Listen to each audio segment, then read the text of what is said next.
We got to have Hello, our Internet soundboard, City. Kyle. We need it every week.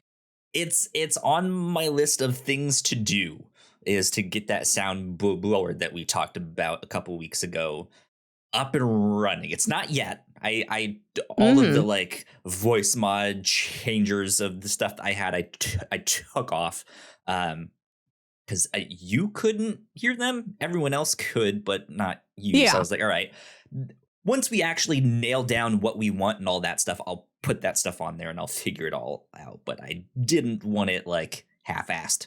So yeah, there you go. There's all that. Melissa, how are you? How's your week been?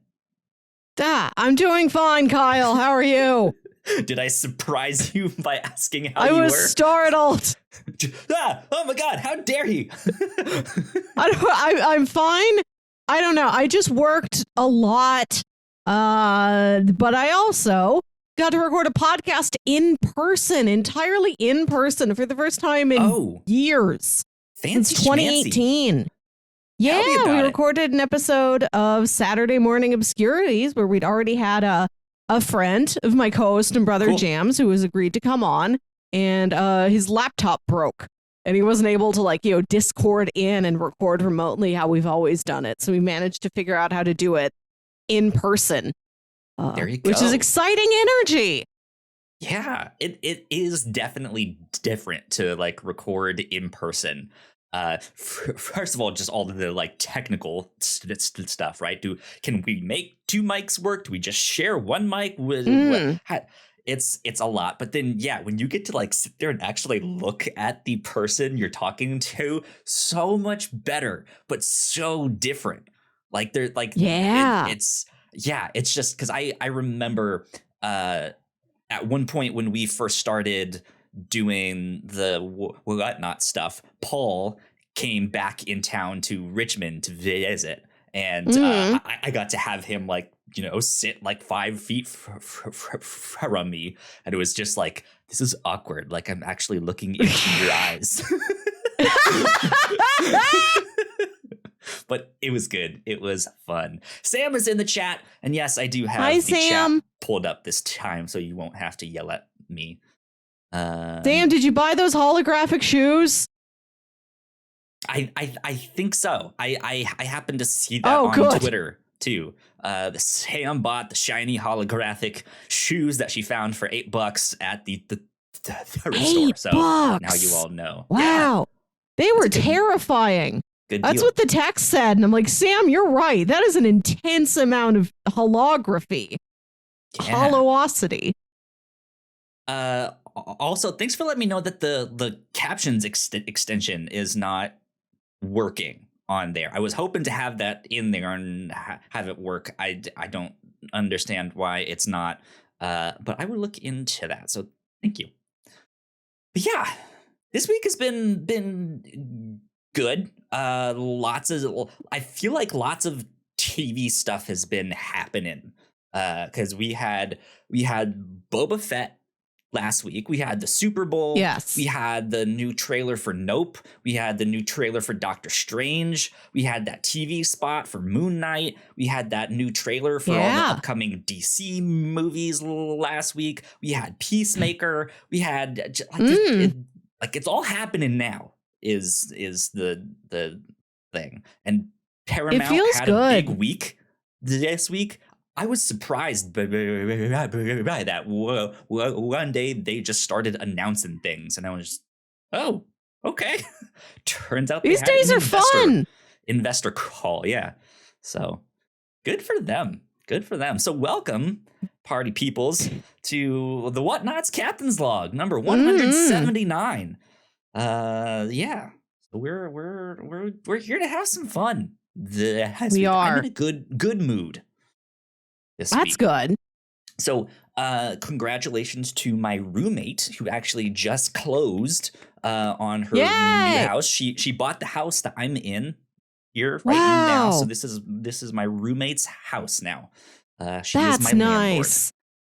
Room for all those dogs to run around. Well, they had it already, but now it's it's truly their home forever.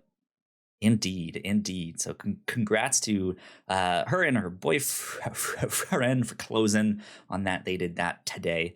I actually have a bit of a life update that I can finally talk about here on the podcast. Melissa, you are actually the only one here on the Whatnauts to kind of already know it. I haven't really told anyone else. I'm going to be moving, and I'm going to be moving in about a month. Wow. Yeah. So right now I'm on the East Coast. I'm in Virginia. I'm going to be moving to the Midwest. I am going to be moving in with my girlfriend out in Oklahoma. We signed our lease for a place on Monday, and she gets to move in on the 1st, or I guess like the end of the month, like 31st. On the 1st there. And so she'll have that whole month to kind of slowly move her things from one apartment to this new place that I got.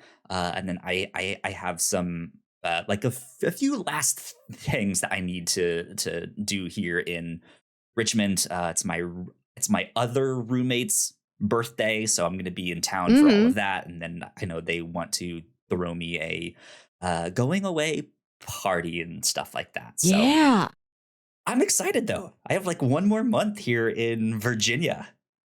Wow. Kyle, what's on your Virginia bucket list? Is there stuff you've never gotten around to doing in your own hometown?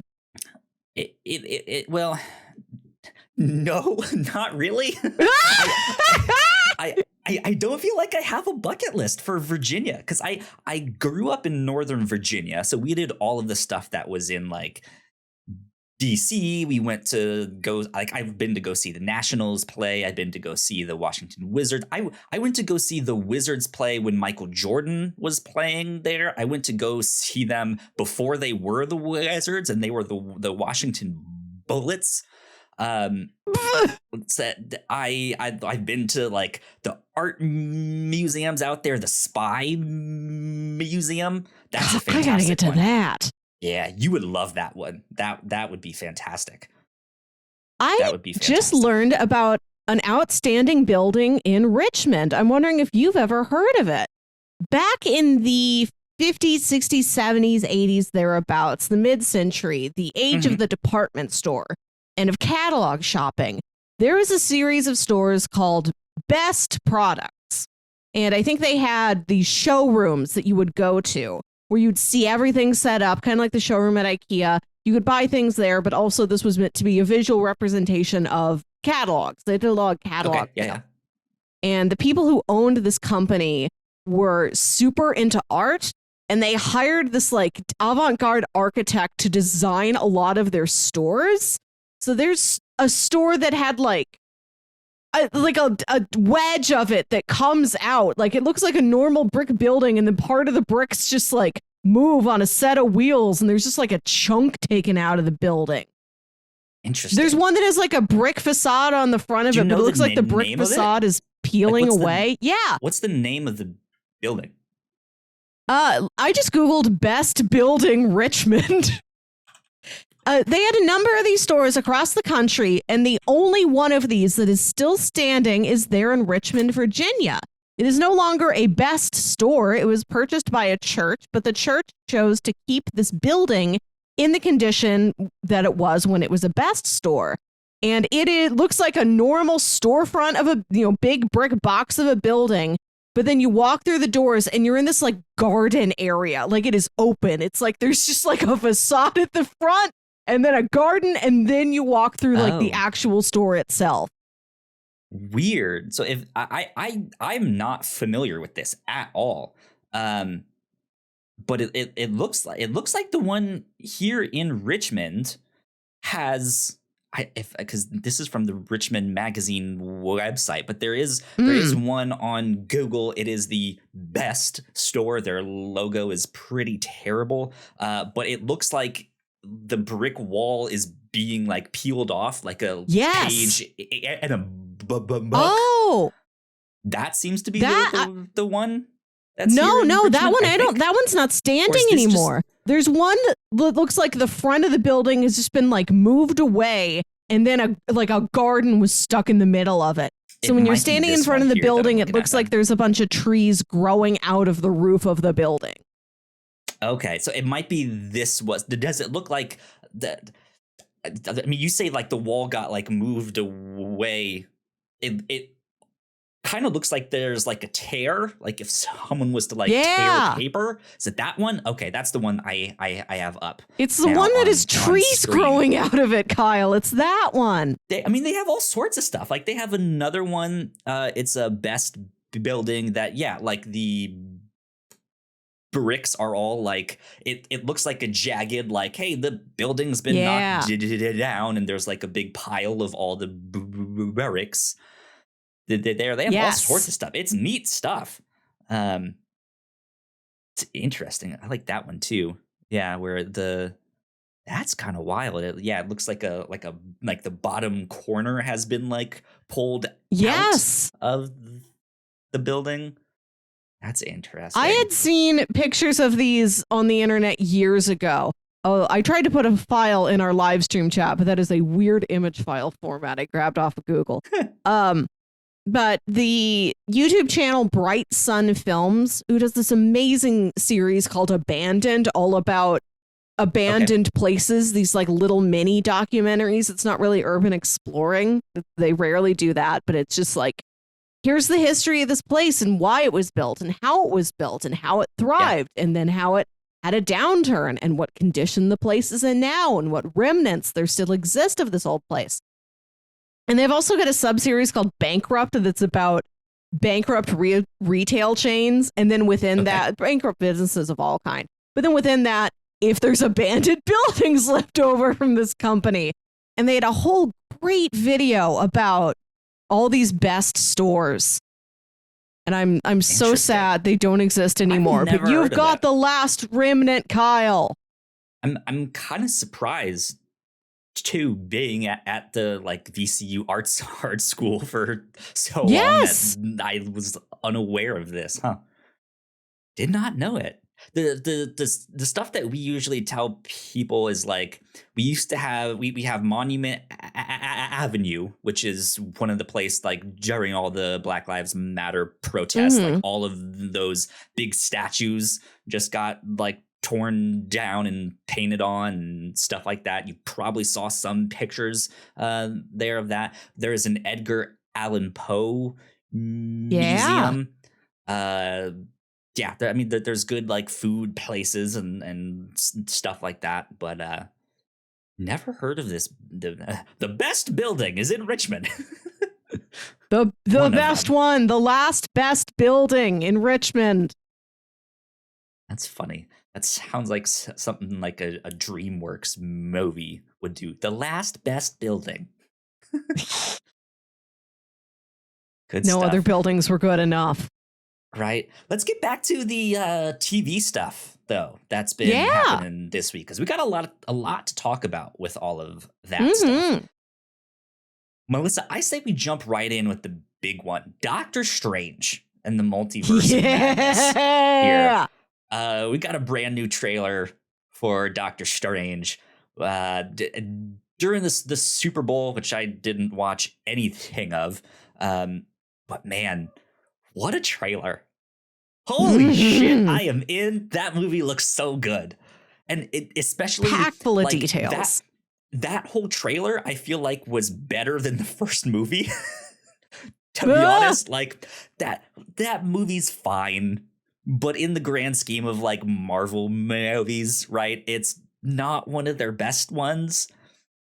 Doctor Strange was fine. Doctor Strange was an entirely new character. There was no lead up to him, so a lot of the movie did have to spend time introducing you to just Dr. Strange, the surgeon. And then he hurts his hands. Then he's like, "What am I going to do about my hands?" That's like the first hour. Yeah. So now that we've seen him in all the Avengers movies and stuff, we can kind of start to do all of this stuff. We did do a whole reaction to the trailer and do our initial thoughts and stuff. It was myself and Melissa and Ignacio. That's up on our YouTube page on the Reactor Core, so you guys can go check that stuff out. But Melissa, you had a question here, because one of the, so I will say like minor spoilers for the trailer and potentially for the movie. So if you're on a media blackout, you might want to skip ahead a bit here and do all of that stuff. But Melissa, you had a question that you wanted to bring on the show here. In the trailer, Doctor Strange is brought in to a lair by a series of Ultron drones. We see that there's a council up there. There's very important looking chairs with figures in them. And then you see just the corner of one figure's head as it says, "It's about time we told you the truth." And it is the unmistakable sweet voice of Sir Patrick Stewart, Professor Charles Xavier. He's back, Kyle. He came back for us. He is back indeed. That's exciting. That is super, super exciting. And yeah, speculation has begun. Who's on the Illuminati? First of all, who is the Illuminati? Because the MCU fans don't know about that until now. This might not be the Illuminati you think it is, but we have a MCU version of the Illuminati, maybe. Which I had to explain to my mom is a secret council. Because my mom's always like, what are you up to this week? How you doing? I'm like, there's Marvel news, Mom. She's like, okay, I'll listen patiently. Mom, the Illuminati is real. It's a secret council of the smartest person, the most cunning person from every corner of Marvel. So you had Tony Stark for the Avengers, Professor X for the X-Men, Black Bolt for the Inhumans, who I don't know anything about. I just know these are words I'm supposed to repeat. Namor's on there. I guess he's the smartest Atlantean. Reed Richards, the smartest of the Fantastic Four, a corner of only four. So there's speculation that, we've got Professor X, we've got those Ultron drones that we see. Perhaps we're going to get an alternate universe's Tony Stark. Doctor Strange himself is also on the secret Illuminati board. So it seems like we might get some group kind of like that. And I've been thinking about this week. Who would you like to see on this secret board of, I don't know if they'll still call it the Illuminati. There's a lot going on with that name, but maybe it'll be like Professor X's secret cool club for cool people. For gifted individuals. For gifted adults. Right, yeah. Not a school. Professor Xavier's secret job council for gifted adults. Professor X's secret council for gifted adults. Yeah, no. So we don't get much of a who's who for on this here. So it's anyone's guess as to who will actually be in there. There's speculation that, like you said, there might be an alternate version of Iron Man on there, maybe played by Tom Cruise, since he was initially going to be cast. That's so funny to me. I don't think that one's happening, but sure. It's just like the end of Goldmember. At the end of Austin Powers in Goldmember, Austin Powers goes to see a movie that has been made about the adventures of his life. And in that movie, he is played by Tom Cruise. That's funny. I mean, we did get that whole thing of like Matt Damon in Asgard. Just like all of the more and more people are starting to want to be in these movies, even if it's just a bit role. Maybe they don't want to commit to all right, I now have to do 6 films with Marvel and do all these cameos. But if I can just do a bit thing, if I am a character that only shows up in this thing, good. It's not. They have the money, right? They could be like, hey, we'll just give you a shit ton of money. Just sit here. You'll have 3 lines. That's all you'd have to do, right? like, yeah, that I would do that, especially since a lot of this was filmed during the pandemic and stuff like that. If everyone's just sitting at home, how you can. Right? It's just like, here you go, sit down in this chair in front of a green screen, and you can be a part of the Multiverse of Madness. That'd be fantastic. I'd love to see any alternate Tony Stark, no matter who plays him. Maybe RDJ's back with like a different hair and beard and voice. He's doing his Doolittle voice again. This is that universe's Tony Stark. Maybe, but yeah. So I think. So I have to say, I think somehow the movie, and I'm still not answering your question in full. I'm getting to it, I promise. At your leisure. I think the movie is going to, like, the inciting incident is going to be Doctor Strange saving America Chavez from being trapped in the dimension that she is in. That's why he's having the nightmares somehow. Maybe she's reaching out to him psychically. I don't think she has psychic powers, though, so maybe not that's it exactly, but somehow he's being contacted, right? And so he goes to save her and messing with the multiverse, right? We saw him look at those like 14 million different multiverses and influence things to be the one where the Avengers survived. Then there's the spell with Spider-Man. He made everyone forget about Spider-Man. Like, he's been messing with the multiverse, but you have to keep in mind that as much money and as many people have gone to see those movies, there's always going to be some people who start with this one. And there needs to be some kind of inciting incident of messing with the multiverse in this. And I think it's going to be him saving America Chavez. And that's strike three. Strike three. And that's when Mordo is like, all right, look, dude, you're coming with me. And it looks like he's being arrested, but he's not. I think he's getting an invitation to the team. Yeah. And then on our side.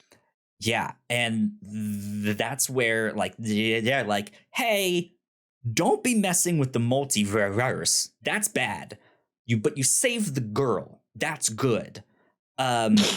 Don't do that again. But also, now that you have messed with this and you know of the existence of all of this stuff, like, we kind of need to have you on the team so we can keep the circle small.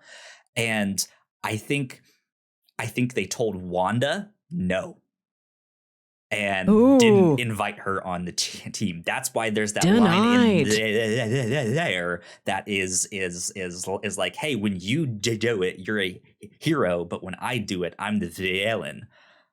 And so I think she's pissed off at this, and she's just like, what the fuck, you guys? She's like, lonely. She wants to be on a council. She doesn't have a brother or a husband or children. None of the other Avengers talk to her. There's not a point in Falcon and the Winter Soldier where Bucky's like, Sam, have you heard from Wanda? She needs new friends.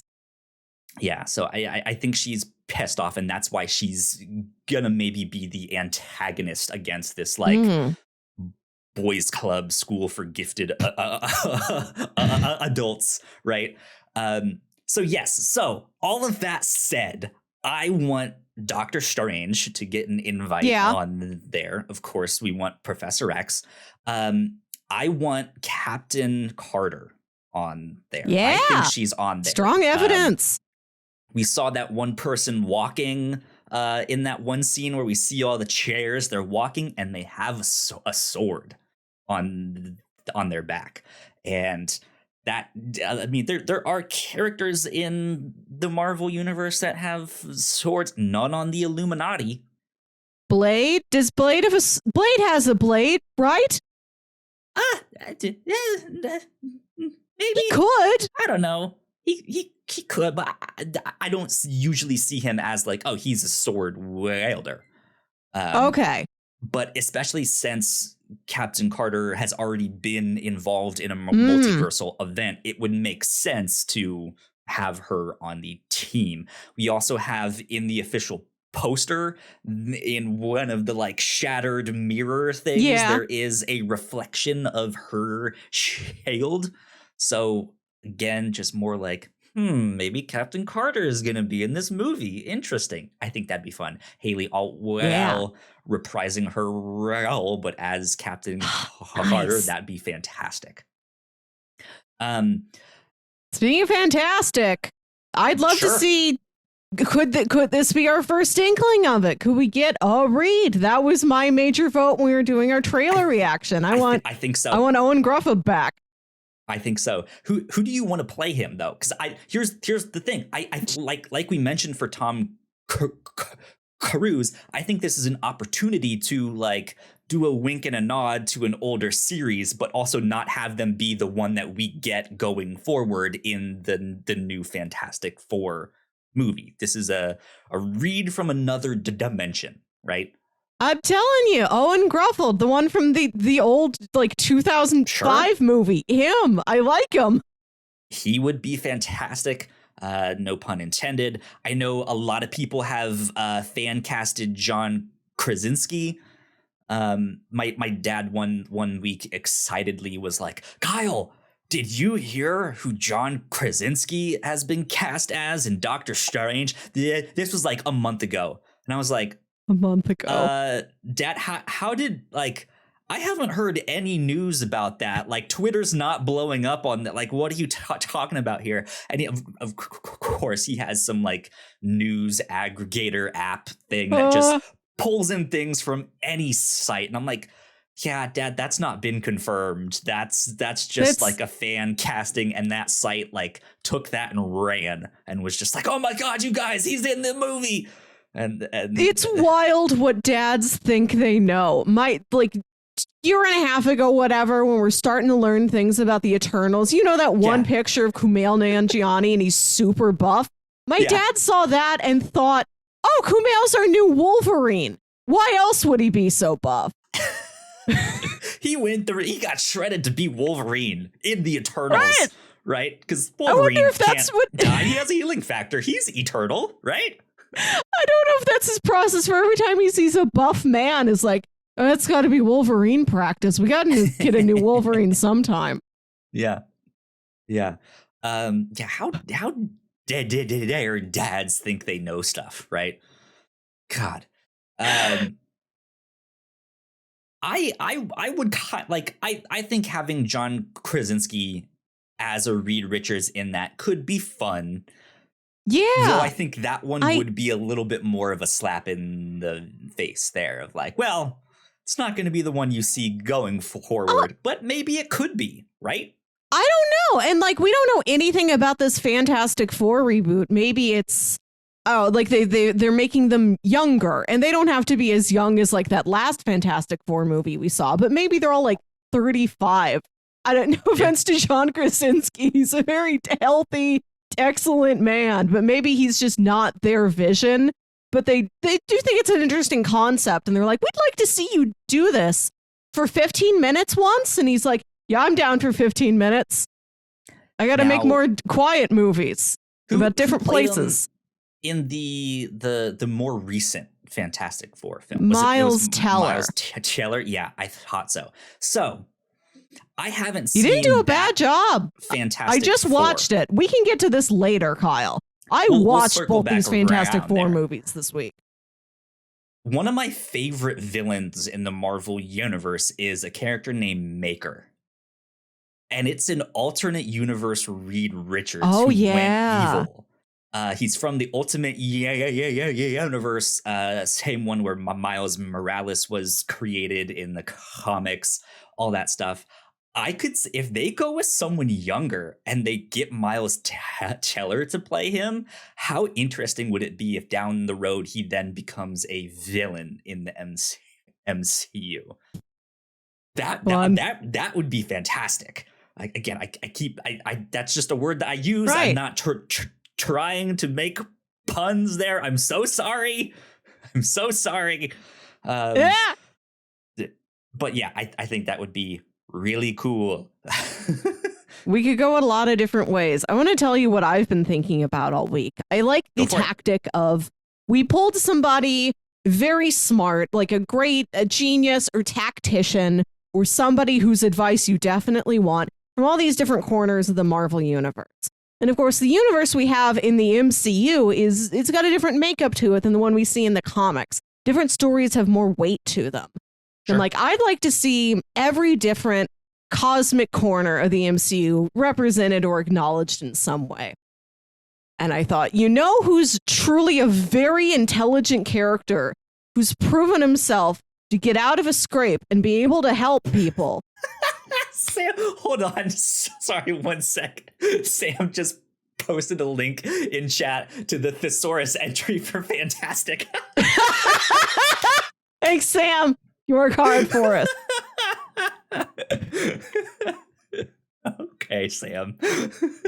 I want to see on our council of Professor Xavier's important council job for gifted adults, and one raccoon. I want Rocket Raccoon on there. You can't deny how smart he is.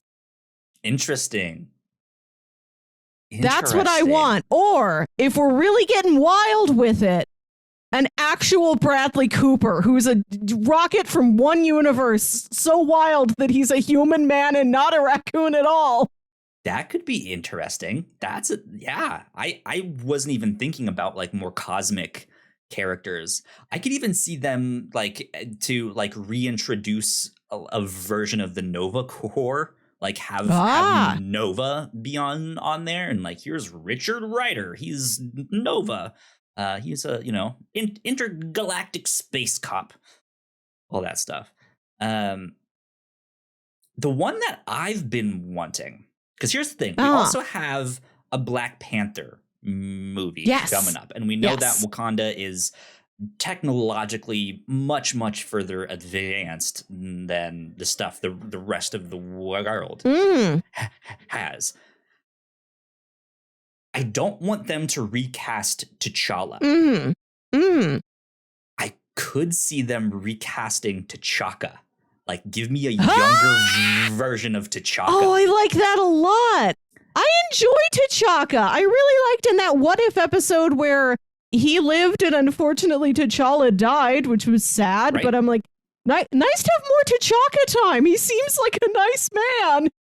King T'Chaka could be interesting to have on that I would like council. that. That'd be awesome.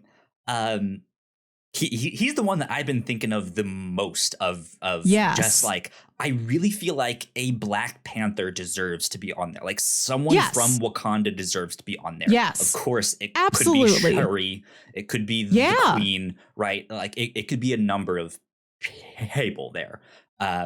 But I think to have it have some weight, it needs to be someone in the Black Panther costume. And yeah, when they do the reveal and he says his name, right? Like, I think T'Chaka would be just like, oh shit, that's cool. Yeah. Like, it's an alternate universe. Or the uncle or Killmonger's dad from a universe where like he never left Wakanda, or he came back, he became king, he became a world traveler, bridging Wakanda and the rest of the world together. The MCU is set up where definitely you could not do this without somebody from Wakanda on that board. But I'm also wondering if they're going to keep like the main cast and set of characters and multidimensional versions of those characters with Ryan Coogler for the moment. Like, the next time we see anything in that universe is going to be a very big step. There's going to be a lot of weight to it. Maybe like, let's not mess around with that too much. But I think having like a past alternate universe younger version of a character who died several movies ago, I think that could work out. Yeah, I think that'd be a lot of fun. I know that he also has some kind of deal with Disney Plus to do some shows. Yeah. I think he is doing a like World of Wakanda show. I know he's also doing some like non-Marvel stuff for them too. So yeah, it would be neat to just somehow see him expand that world a bit and be like, yeah, you guys can do a younger version of T'Chaka. That's fine with me. Or yeah, do the uncle or something like that. That'd be fun. That'd be good. Another thing I've been thinking of is how this might mess with the tone a little bit. I don't know, but I would love if this Charles Xavier's Council for Cool Adults had a character who is that you would not expect at all. And they're like, yeah, in your universe, this character really isn't much of anything. Maybe they don't know that much. But I'm from like universe 6012. And over there, I am the smartest person on Earth. I think that might be fun if they can manage it. And I thought, what if in one universe, there's one incredibly intelligent, truthful J. Jonah Jameson? We get J.K. Simmons back in a Sam Raimi project. I get the feeling we'll see somebody from his Spider-Man days, either character or actor, within the context of this film. And I would love to see that. Like, J. Jonah Jameson is such a blowhard and a buffoon everywhere else, but we see one serious, sensible, sympathetic J. Jonah Jameson on the council, and he's like, yeah, I am the only one, but I don't take that for granted. I'm here to help everybody. That would be really, really fascinating to see someone more from the Spider-Man universe. Yeah, I think that would be a like left field option. That's just a like, oh wait, what moment? Like, that's what I want. That'd be fun. I don't think that will happen though. I think especially with Doctor Strange erasing everyone's memories of Spider-Man and Tom Holland being like, I kind of want to take a break from acting for the next few years. I don't know how much Spider-Man is really going to be attached to the MCU going he doesn't forward. Have to be. He doesn't have to be attached to. This might not be the setup for something in the future. This might be right. An acknowledgement of stuff in the past. Sure, yeah, I'm not saying it's setting up stuff, but I feel like Sony is trying to not cut ties, but just do like a soft like, all right, we're just gonna go over here for a bit there. But yeah, I do think that would be a funny thing. I think if they did want a more serious thing, they just cast Madam Web. That would be an interesting choice, because she does have her like finger on this like multiversal Spider-Man stuff. That would be an interesting one. The only other character I can think about that I think would be a really interesting choice to put on there is a character we haven't seen in the MCU. We thought we were going to get him in WandaVision for like an episode. Blue Marvel would be an interesting character. Let me pull up some pictures of Blue Marvel. Who's one of those? Dr. Google, help me out. Oh, was this guy in the Doctor Doom comics we read? Yes, yeah. I liked him. Yeah. I don't know too much about him, but everything I've read, he's been really freaking cool. And I know he's a lot like, see, here's pictures of him right next to Monica Rambeau, and like, is he gonna be in WandaVision? Oh my god, is he that astrophysicist? Right. Turned out to not be true. There was another character in the Agent Carter show that we were thinking was kind of a version of Blue Marvel. So like they've gotten like right up to that line of maybe it could be him. I'm not super familiar with him, but I think he would be a really interesting addition to that. And yeah, we could see. I know fan casts wanted Denzel Washington to play him. He would be a good choice. Always reliable. I just Googled Blue Marvel to remember what he looks like. I scroll far enough down and there's an image from a comicbook.com article talking about how the fact that Captain Marvel 2 has been called The Marvels. Yes. You know, we're going to get Miss Marvel in there, but they're like, there's another Marvel out there. What if Adam Brashear appears? Yep. Absolutely. There is a chance that something like that could happen. So that would be my team. I think, right? Professor X, Black Panther, Captain Carter, God, who else have we said? Mr. Fantastic, Doctor Strange, and some version of Tony Stark. Those 6. That's how. We saw 6 seats, but we didn't see the middle. So there might be a 7th one, and there could Professor be one X behind Doctor Strange's head. So they just we're like, all right, we can save some money here, and they left that one in storage, and then he can just have his wheelchair. It's an absolute bonkers wild card, but I'm still pushing for my Bradley Cooper as human Rocket Raccoon from another universe. He's a guy whose surname is just Raccoon. Yeah. That'd be funny. Good stuff. Well, let's take a quick break for housekeeping, and then we will come back with more movie and TV talk and Fantastic Four and Peacemaker and all of that stuff there. So we will be right back.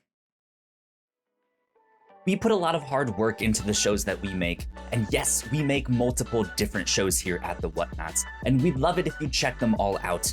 You can find out more information on our website at thewhatnauts.com, as well as your favorite podcasting platform of choice. When you type in the Whatnauts, all of our shows will pop up right there. Just don't forget to give us a nice rating and review if you like the shows. If you want to support what we do here at The Whatnauts, patreon.com/The Whatnauts is the best place to do that. You can support us for as little as $1 a month. You can get all kinds of exclusive content at the $3 tier. You can also get a shout out and a thank you on all of our shows at the $5 tier. You can support us on Twitch by subscribing to our channel at twitch.tv/The Whatnauts. And we would love to have you all join us for our live streams and talk with us in the chat. And lastly, we have merch. If you'd like to grab yourself a shirt or a sweatshirt or a mug or something else, go to thewhatnauts.com/store to pick up some merch today. And we are back. A big shout out to our Patreon supporters, especially those at the $5 tier, like Sam, who has been right here in the chat. And says, I also want to see how many Marvel movie only fans will be so confused and or pissed off about Spider-Man. Yeah.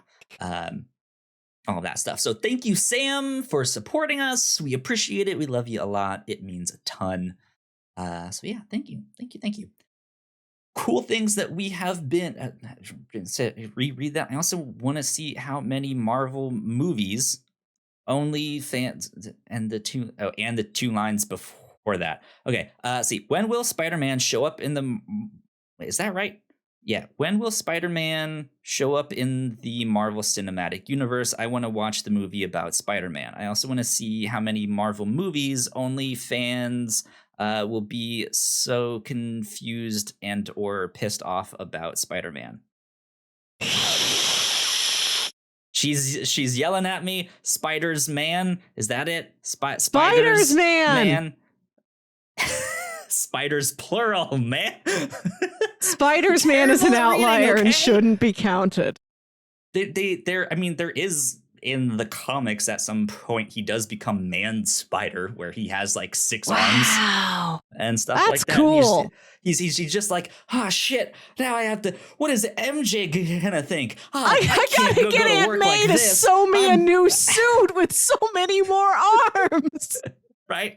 How can I pay rent with 6 arms? Oh no. Oddly enough, if I'm not mistaken, around the same time that he's dealing with the 6 arms is when Morbius first makes his appearance in the comics. You have to deal with 4 extra arms and a vampire? That's extra arms he can bite! Yep. That's like, now you've got 6 wrists he can just nom on. More snacks for the vampire. Oh well. But yeah, so cool things that we've been up to here at the Whatnauts. Like I mentioned, closer to the start of the show, we did our reactions to the new Doctor Strange trailer, as well as to the trailer for Nope, Jordan Peele's new movie. I'm excited about that one. That one looks really, really cool. Yeah, what else have we been up to? We just did our Valentine's Day stuff on the review show. So if you guys want to go check out In the Mood for Love or The Incredible Jessica James, those are both up there as well. Melissa, what are we up to this week on the review show? First audio drama of the new year. We try and get one in every once in a while. The one of the rarer but still very much valued mediums of the review show.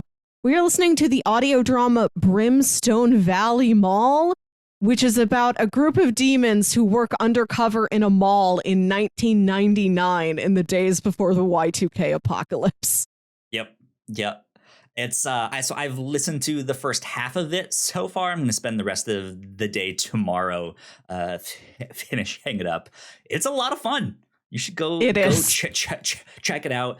I picked this one because I was like, Melissa, there has never been a pitch that you have pitched on the show that is more you. Like, this was tailor-made for you, Melissa, so we cannot skip it.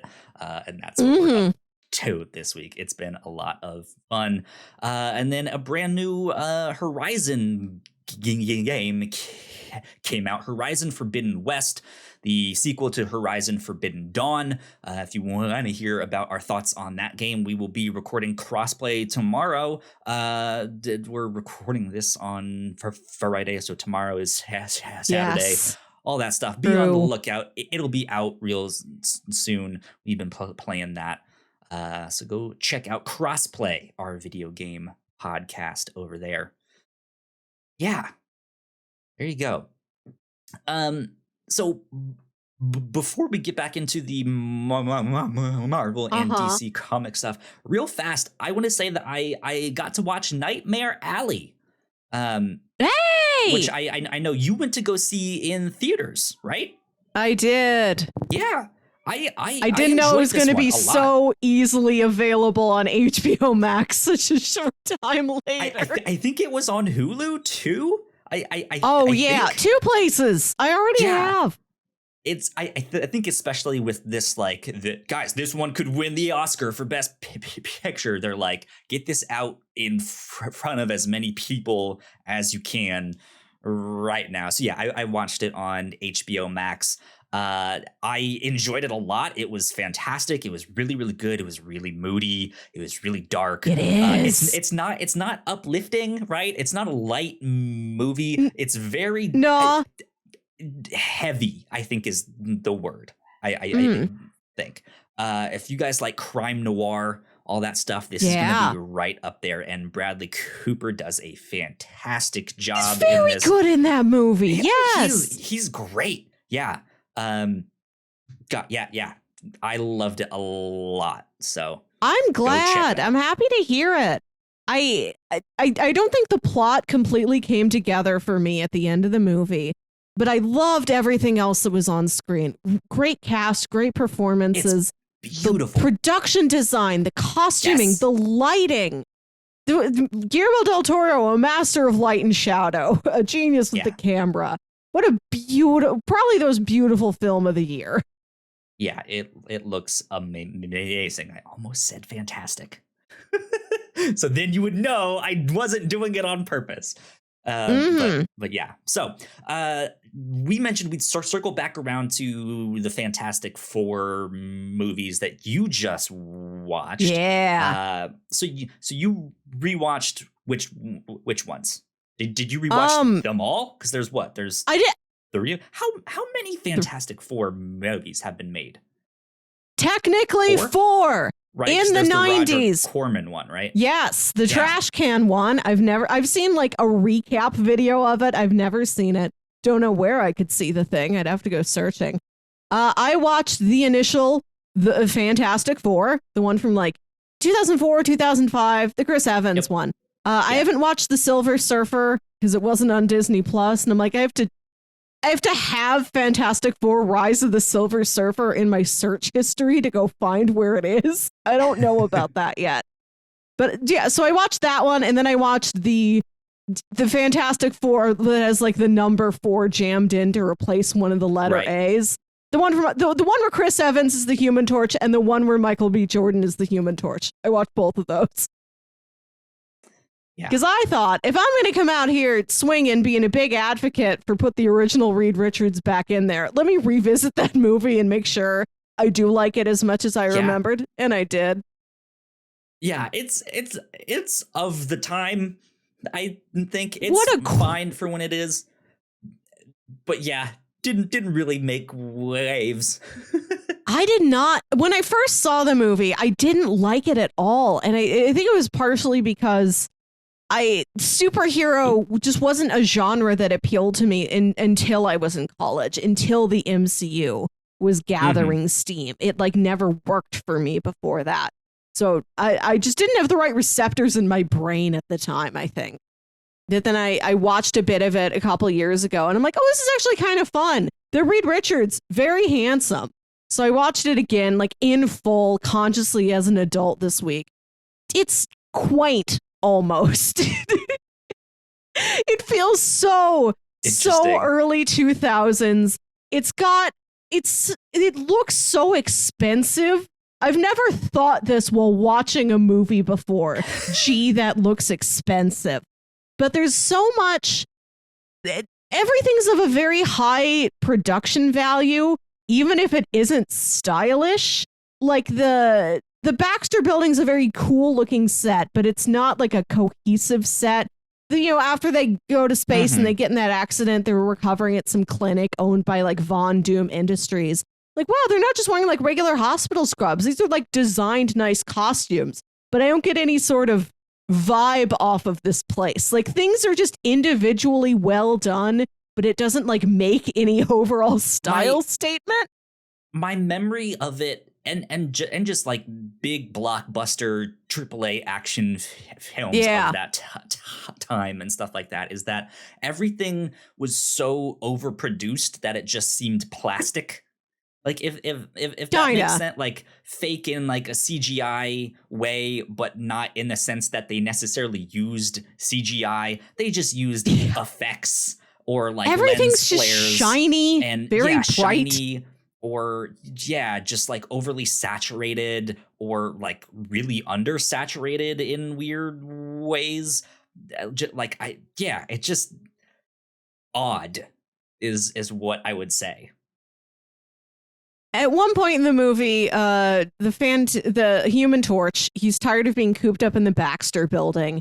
And he's like, I'm going to go to the X Games because that's what he does. He's into extreme sports.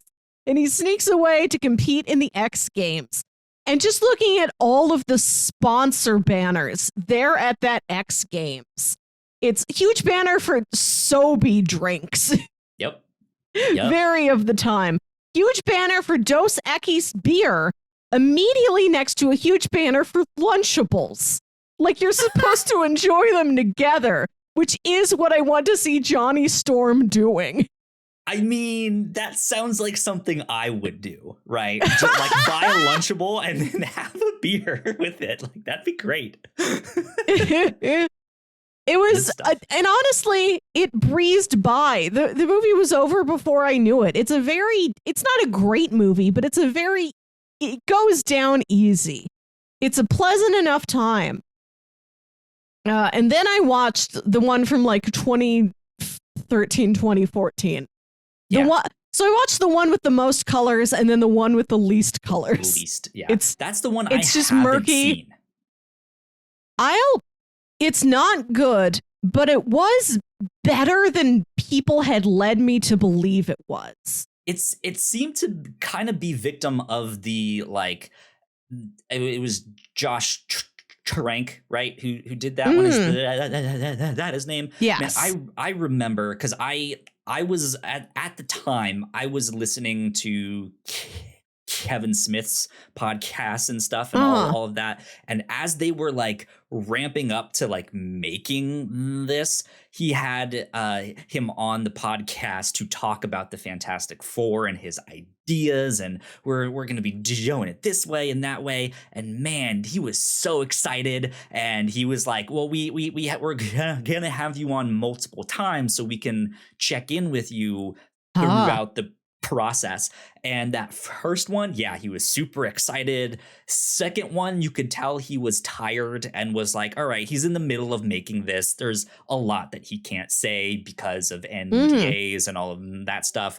But you could just tell like things were strained. And then more and more news started coming out that like it just wasn't coming together and it wasn't working and this and that. And they never did their like third one of that. And so like I was excited to go see it at first, but as it just kind of started to like news started to just go downhill, I was like, maybe I skipped this one. And here I am, still haven't watched it. So I'll say the opening is very strong. The opening is a young Reed and a young Ben meeting each other. I like that a lot. They're both well cast. You go to Ben Grimm's house. He has a menorah. I like to see that. I think that opening's pretty good. And then the scene where they do, it's Reed, Ben, Johnny, and Victor all like get in these teleportation pods and go to another dimension. Sue isn't there because they all got drunk and decided to do this. Sue was smart and was studying, so that's why she's not involved. So honest, they go. That sounds like her. Right. They all poured over to this other dimension, and then when they're coming back, that like crash, like like the system settings are wrong or whatever, and then Sue is there like in the lab when they come back. Like she's noticed the computer readings, like they snuck off to the other dimension. We weren't supposed to do that. And so that's when like there's this big explosion. That's when they get their powers, is like that re-entry, and then like that's how it gets Sue. That like disaster in the middle of the movie for like 10 or 15 minutes, and when everybody's waking up and seeing how they've changed, that's really effective. Like I understand that body horror is not what the Fantastic Four is, and I don't know if I need to see it another time, but I'm glad that somebody got to do it once. Event, right? You need that one event to be horrific, and then the rest of it is moving on and them dealing with that and being this like newly bonded family of they aren't. They don't all, the Fantastic Four, like them with their powers, they're not even all on screen together until like 86 minutes in. It takes so long. Yeah. But like that scene where they crash and like Reed is trapped under all this rubble and he sees Johnny over there on fire and he hears like Ben yelling at him for help under a pile of rocks. And he's crawling towards the pile of rocks and he's digging through them. And he can't see Ben. He can't find Ben because he doesn't know that Ben is the rocks.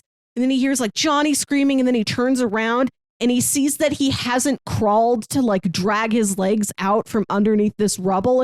He turns around and he sees that his legs have stretched and his feet are still trapped under something. That's great. That's worth it. Just look this up on Disney Plus. Watch like the first 12 minutes. And then skip ahead to like this part in the middle. And like, that's all you need to know about the film. Yeah, absolutely. There is also when they're in this like science lab where they're working in the background, there were some soda machines. Right. And I don't know if this was just product placement or just the props we had on hand, or if this was supposed to be foreshadowing, because that's how I took it. There's an Orange Crush soda machine. That's Ben. He's orange. He crushes. That's the thing. Theory. That Orange Crush soda machine tells you. Watch out for the thing. He's coming. There you go. It's clobbering time. It is. They should have just written that on the soda machine. It's next to a Dr. Pepper machine, and that one doesn't work as well. Instead of that warning that's like, don't tip over the thing, it said you will get clobbered by the Orange Crush machine. Clobbered. Good stuff. Good stuff. Yeah. I will eventually watch that movie someday. I mean, like that and the Venom movies. I still haven't seen the Deadpool movies or a handful of the X-Men. Really? Ones. You haven't seen either of the Deadpools? No, haven't seen those. I saw both of them in theaters. Teasing but I haven't. That he's not in Doctor Strange. Maybe he is in some small abstract way. I could see that happening. I saw the Deadpools in theaters, and I haven't gotten around to watching them again since then. I liked them fine, you know? I remember when that initial, like, test footage came out. Oh, yeah. That was awesome. I saw that, and I was like, that looks incredible. That looks fantastic. So, God damn it, I did it again. Yeah, I'm with you. There's stuff I needed to get around to these. Eventually I'll get around to Silver Surfer. It depends on where I can find it. I haven't even bothered to look, like I said. I haven't seen Dark Phoenix. Yeah, I didn't watch that one. And the one is that the same one? What's the one with Oscar Isaac? Apocalypse. Yeah. I haven't watched that one. Or Apocalypse is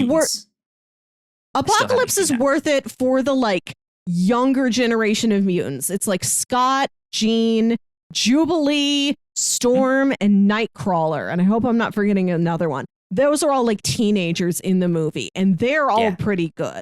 And that's what I would watch Apocalypse for. Is like, do I get to see them again? They're really fun.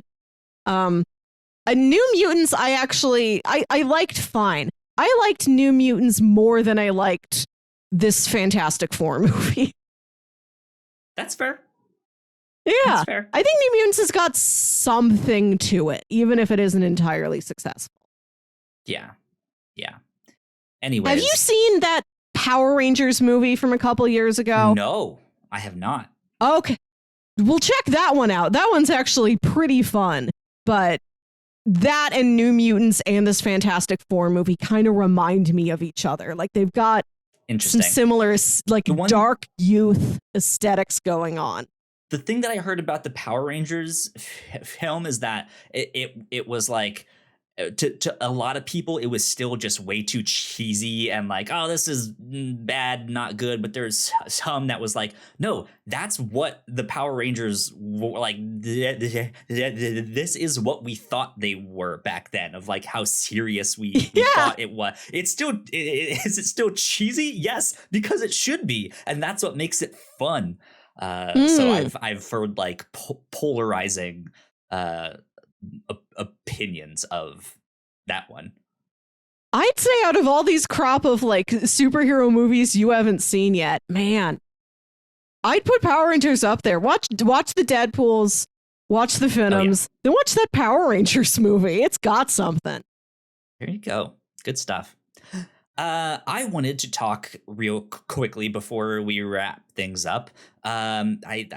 Looks like we're not going to get to Paramount and all the stuff that they announced this week, but I at least want to briefly mention Peacemaker because we're planning on recording a spoiler cast for season 1. Have you finished I did yet? Just finish it. I just finished it today. Cool. Yeah, I loved it. I thought it was great. It's a very strong effort. Absolutely. I think this is maybe the best thing that DC has put out to date.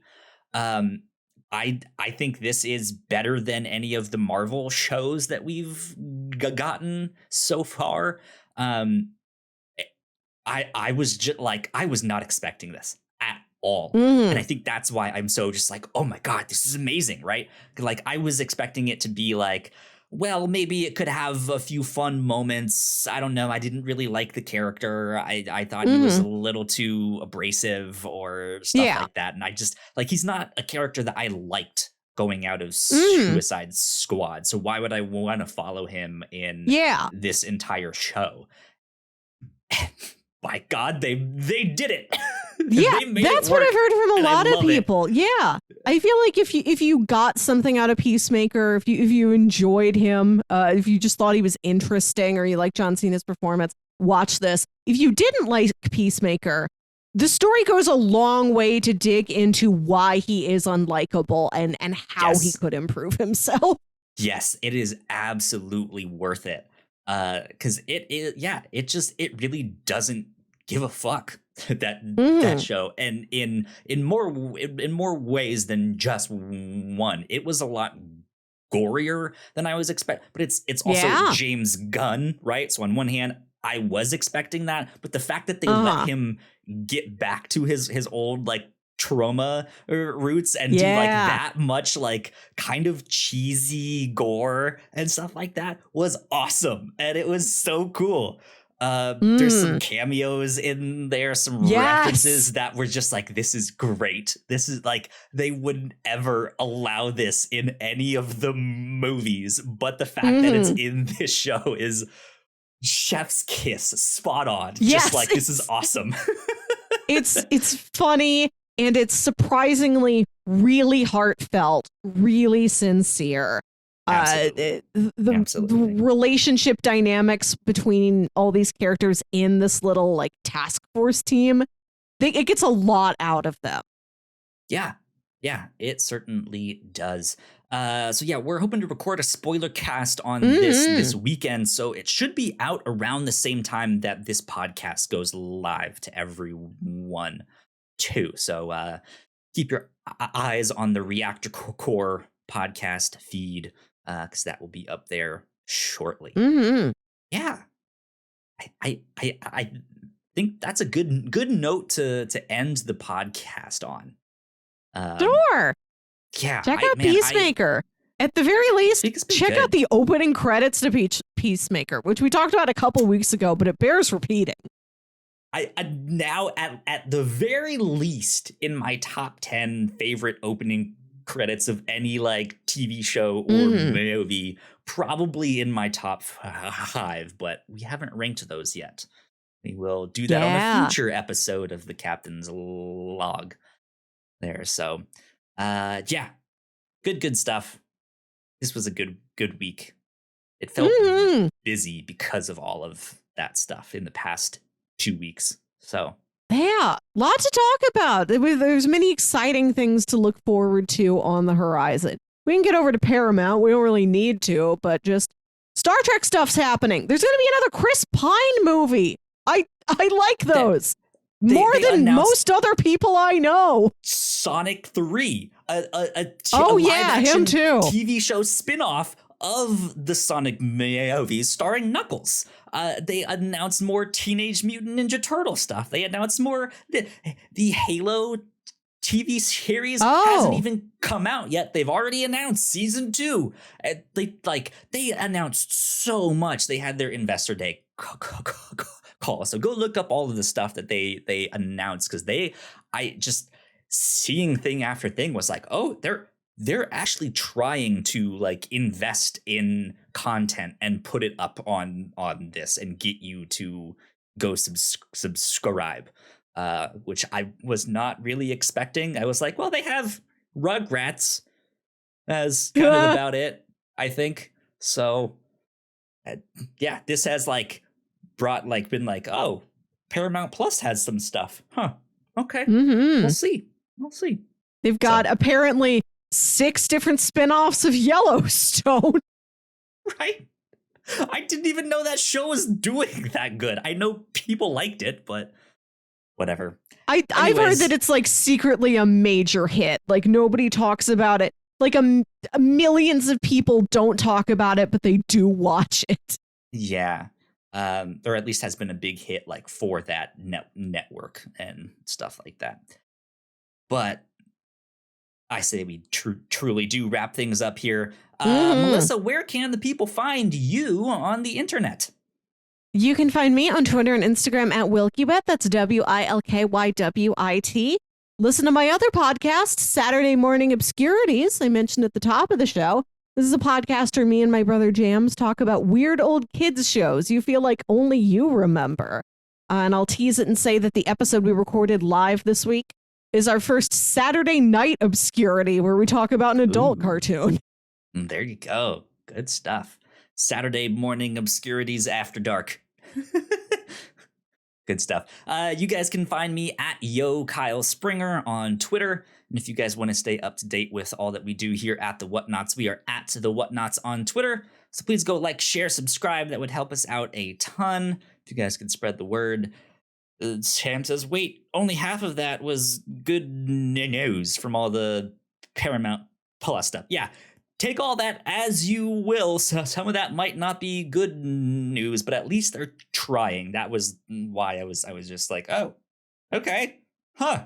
They're putting money into all of that. Interesting.